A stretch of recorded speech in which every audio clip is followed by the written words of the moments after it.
go. Train tight. Where go? Gentlemen, this school is about combat. There are no points for second place. This is the Never Down, Never Out podcast with your host, T.R. Matson.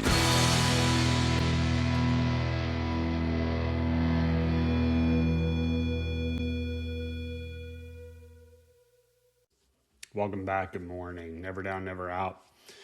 With your host, as always, T.R. Matson. So, trying to get a few more recordings done today while it's a little bit quiet. And also wanted to talk on, I know this video won't hit until towards the end of May, but I wanted to talk on some of the changes to the channel.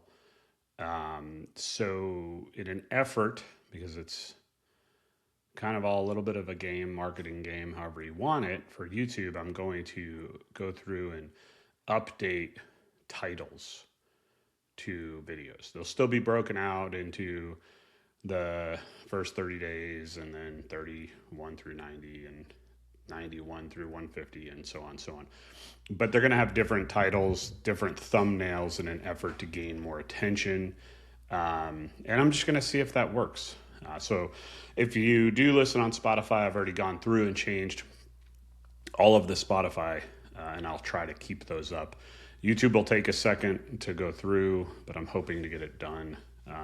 So the tiles, the thumbnails won't necessarily have the episode number, but just keep watching in order and you'll be all set. Nothing's changing in the content. It's just all a little bit of marketing in the background as an experiment. So we'll see how it works. But today we're talking about struggle, and it's going to be a topic that is near and dear to my heart because, and I think it is to everyone. We've all faced a certain level of struggle in our lives, and I don't try to compare mine to others or others to mine because we all live very different lives and it doesn't matter. Your struggle is your struggle and what you're going through is what you're going through, and it doesn't make it easy. When somebody else's is less or more or whatnot. So when we talk about this struggle, though, you got to keep the faith. You have to believe in yourself, believe in your path. You've done the homework thus far. You know what you're trying to accomplish. And I know I talk a lot on these things in these kind of grandiose, huge life-changing goals, but it's really not about that. Like, it can be as simple as you want to lose 5 pounds or save more money or whatever it is. But when it gets tough, when there's pressure under you to continue and you don't know if it's really the right thing for you. That, in my opinion, at least from what I've seen in my life, is the moment where something big's about to happen. You're right on the edge of a turning point, but the pressure's the greatest. The pressure's the most. You want to stop. You're sick and tired of it. You've been doing it for however long with little to no results. And you're just ready for it to be over. You're ready to move on to something else. And that's the moment where you have to have the largest leap of faith. You need a large leap of faith to start anything. I remember writing. It took a large leap of faith to start writing. But it was right before Trees in Flight went live. Everything was done. The editing, the book cover, the multiple editing. I had formatting done. I had hard copies of it sitting in my hand, ready to go. And it was like the night or two prior to it publishing. The pressure was the greatest because what if it was horrible? What if I was a huge failure from that book And, people laughed at me. It was really the first time where I was truly putting myself out there to the public. And the pressure was immense. And I remember I didn't sleep all night. And I was like, man, I'm not sure. Maybe I just don't publish it. Maybe I just hit stop. Maybe, I'll lick my wounds on the money that I've spent on this project. I'll hit stop. And that'll be it. And within, a couple weeks, all my close friends that knew it was about to happen, they'll forget about it and we'll move on. And this whole thing can be over. And I don't have to have this pressure and anxiety and questioning everything. And I realized that moment to continue on, to let it publish, to let it go, was far harder than the first words on paper. Because the first words on paper were easy. Nobody had to see it. I was still in my little bubble. I could write a whole book and just leave it. Maybe my kids will find it one day, But the pressure at that moment when it was going to go live, and once it went, you can't pull it back.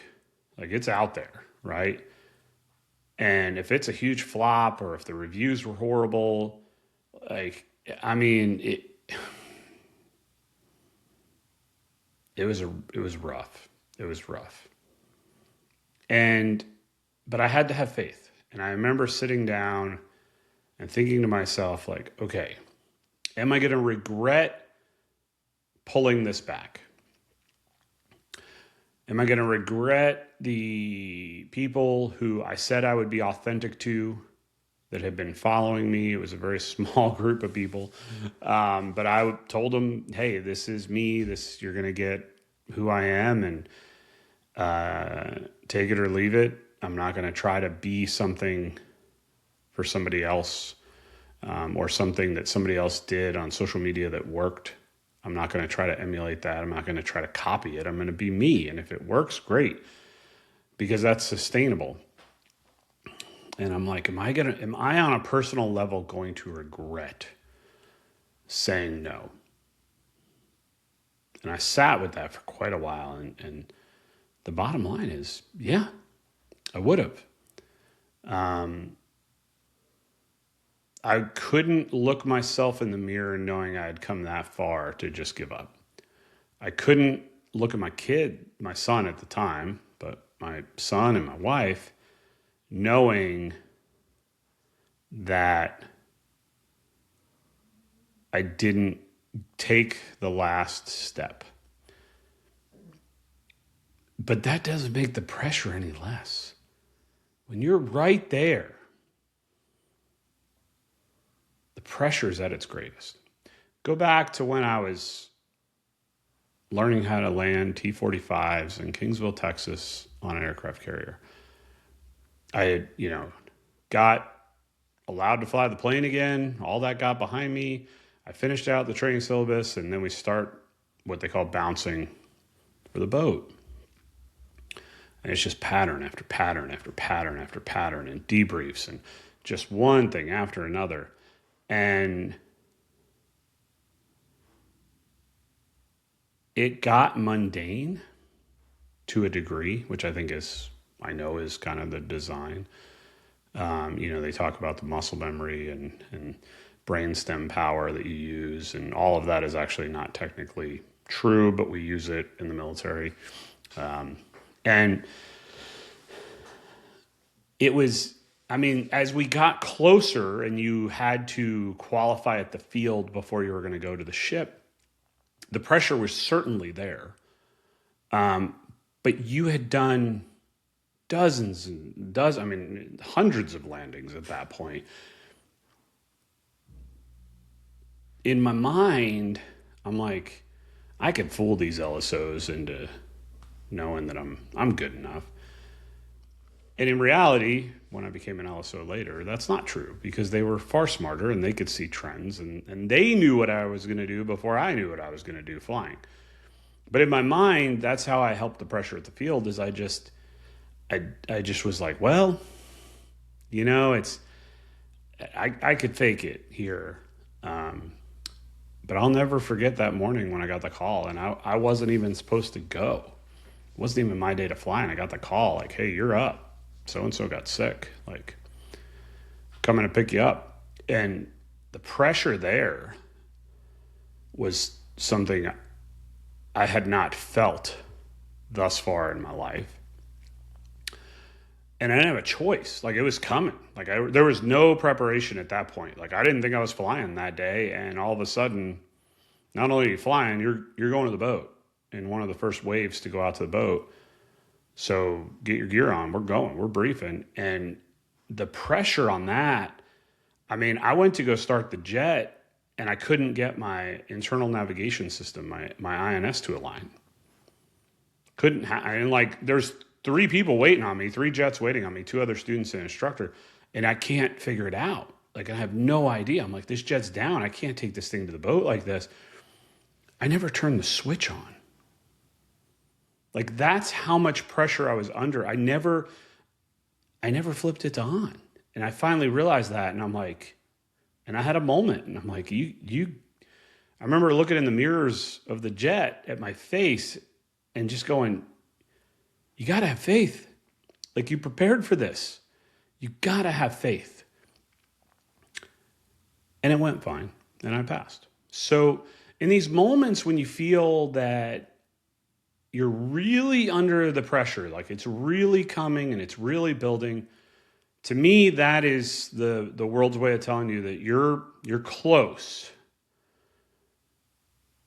but keep going. You're close, but ramp up the faith, and you will get through it. So that's my message for this morning. I hope that resonates. Tell me your stories of faith under pressure. Bear with me as I change some of the things with the channel, but the content is not going to change. And we'll talk again tomorrow morning. Thanks for tuning in.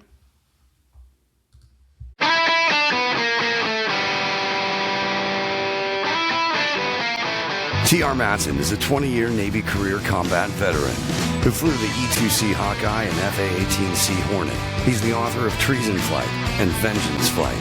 You can reach him at trmatson or trmatson.com. Thanks for listening to the Never Down, Never Out podcast.